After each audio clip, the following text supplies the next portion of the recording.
Bismillahirrahmanirrahim. Ya Allah, ya Rabbi, sesembahanku. Asyhadu an la ilaha illallah wa asyhadu anna Muhammadar Rasulullah. Sahabat-sahabat muslim di segala penjuru mata angin, proses ketika ajal menjemput. Kematian itu tidak bisa kita hindari, karena itu adalah ketetapan Allah. Orang yang takut mati karena orang tersebut tidak tahu jalan kembali, maka tugas malaikat Israil itu tidak hanya mencabut nyawa, akan tetapi ada tugas lain dari Allah, termasuk memberikan penyakit dan menyembuhkan penyakit. Sahabat-sahabat muslim di segala penjuru mata angin, penyakit itu ada 3 perkara. 1, sakit karena azab. Yang kedua, sakit karena teguran. Yang ketiga, sakit karena menjelang ajal. Yang pertama, sakit karena azab. Sakit karena azab ini karena perbuatan orang itu sendiri. Biasanya orang tersebut melampaui batas. Perbuatannya menyakiti orang lain, baik di bidang dagang maupun di bidang pekerjaan, atau mengambil hak orang lain. Ciri atau tanda yang diberi sakit karena azab, harta yang orang tersebut dapatkan itu habis hanya untuk berobat, dan ketika sembuh biasanya orang tersebut menjadi cacat dan tidak bisa bekerja lagi. Yang kedua, sakit karena teguran. Biasanya orang tersebut mengalami sakit itu hanya diingatkan bahwa kamu akan mengalami kematian, walaupun kamu bersembunyi di mana saja berada. Dan biasanya yang sakit karena teguran ini tidak mengalami cacat. Yang ketiga, sakit karena menjelang ajal atau menjelang kematian.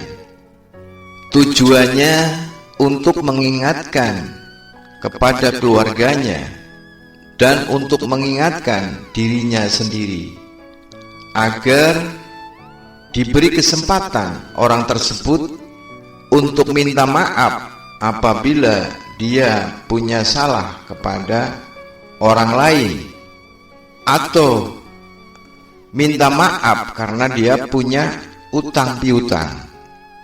Sekarang kita kembali kepada proses menjelang dicabutnya nyawa.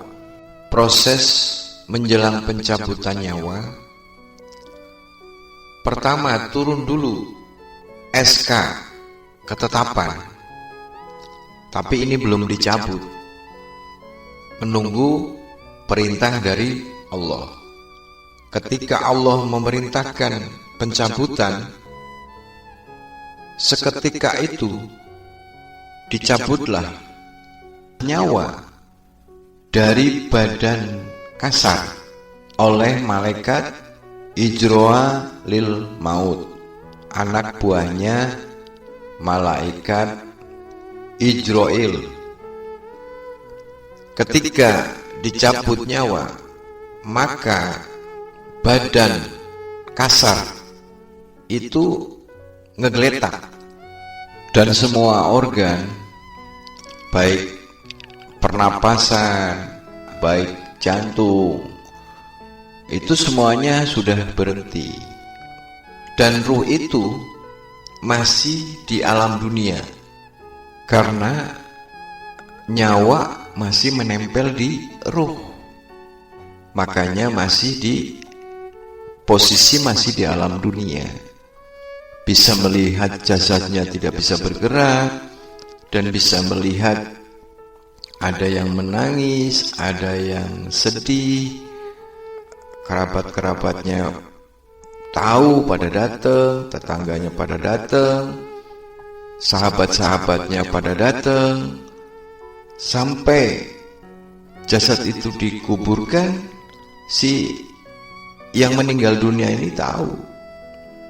Sebetulnya ruh itu bisa berbicara, bisa menasehati, tapi tidak bisa didengar karena memang materinya sudah berbeda.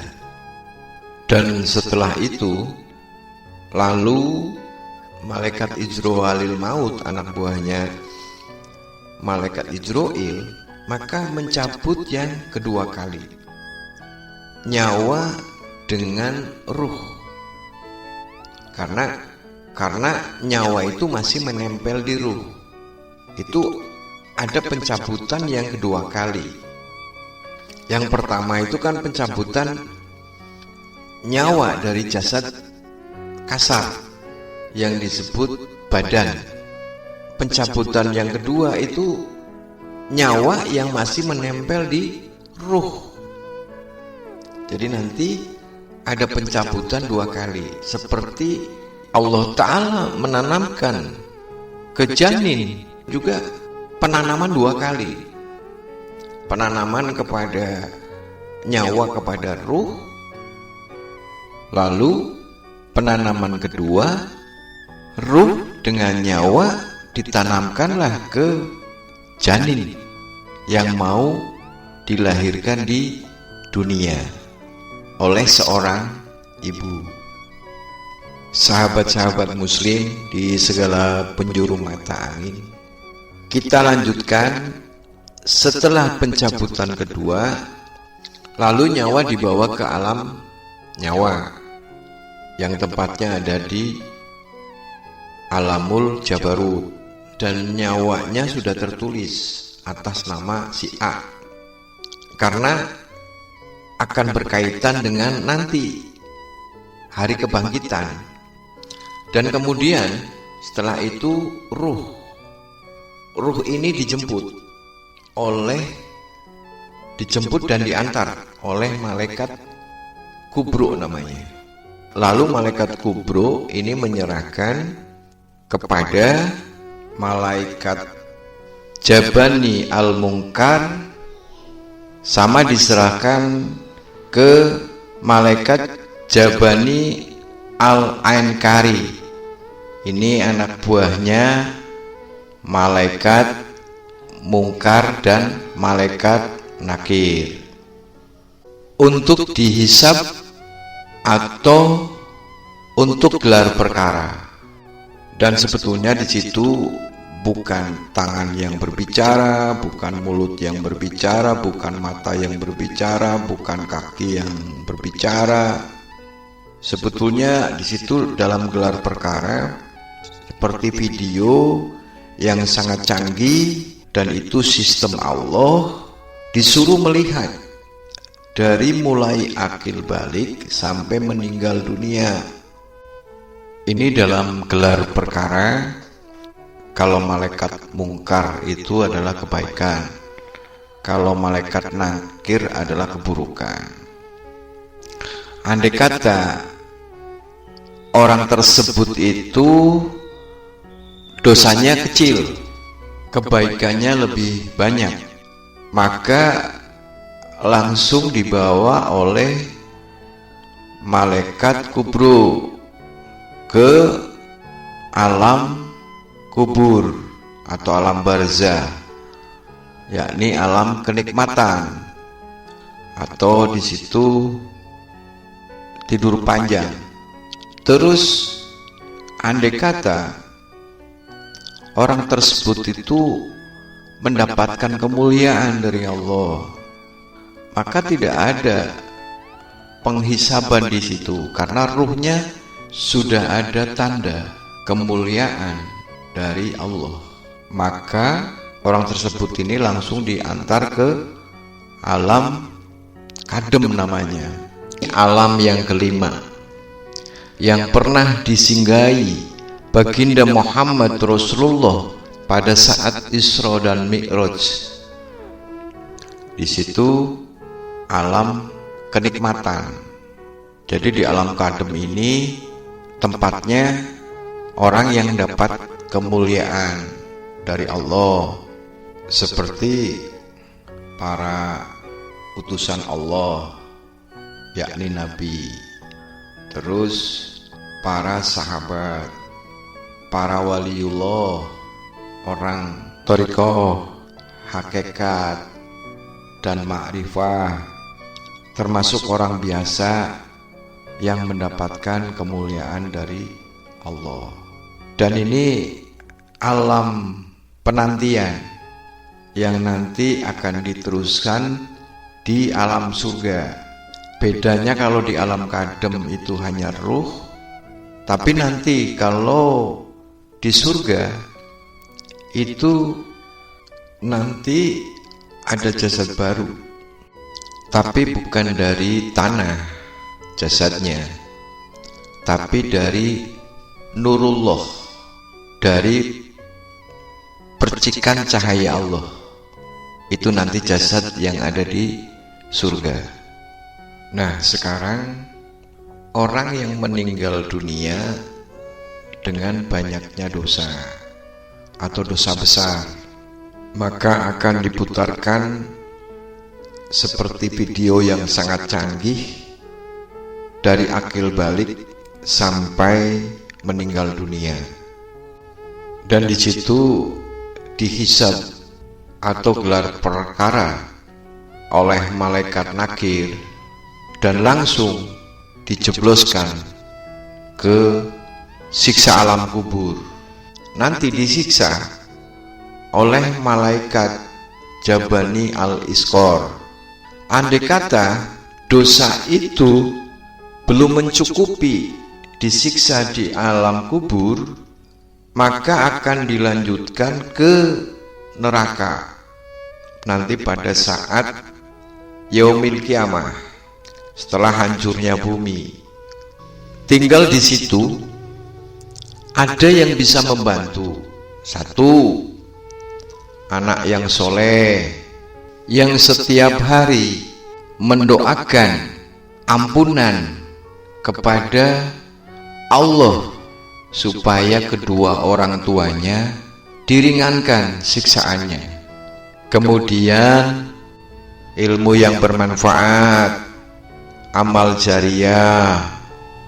Ini siksa kubur. Siksa kubur itu gambarannya ini panasnya 3 kali lipat inti panas matahari. Itu siksaannya. Dan ini ada dosa yang tak terampuni. Makanya hati-hati sahabat-sahabat muslim, ada dosa yang tak terampuni, yakni menyekutukan Allah atau dunia sebagai tujuan hidupnya, sama seperti menyembah berhala, lupa akan jalan kembali. Itu dosa yang tak terampuni. Dan ini nanti kalau dosa besar, siksa di alam kubur, tapi belum mencukupi, itu maka akan dilanjutkan alam neraka, an-naru jahannami kubro namanya. Nah, kalau dosa yang tak terampuni, yang menyekutukan Allah, itu akan dilempar ke neraka. Nantinya setelah ada siksa kubur, itu nanti akan dilanjutkan ke alam neraka yang namanya alam neraka paling bawah, itu namanya azabun naru jahannami. Dan ini nanti masuk dalam kelompok barisan keempat. Kalau di padang mahsyar ini dikelompokkan dengan iblis dan sekutunya. Begitulah sahabat-sahabat muslim di segala penjuru mata angin. Semoga kita menjadi hamba Allah yang taat, seperti malaikat yang tidak pernah mengeluh di dalam menjalankan sistem dari Allah. Dan semoga kita mendapatkan hidayah kemuliaan dari Allah yang maha merajai. Kalau kita ingin mendapatkan hidayah kemuliaan, matikanlah yang namanya berburuk sangka atau bersuudzon di hal apapun. Dan jangan selalu merasa bahwa diri kita paling benar dan selalu merasa ilmunya lebih tinggi. Padahal secara hakikat, di balik rahasia ada rahasia, di balik makna ada makna. Dan kita sebagai manusia yang isinya adalah lemah, yang tidak bisa berbuat apa-apa. Dan inilah empiris yang saya alami, dibimbing secara ruhaniah. Beliau bersembunyi di tempat yang terang.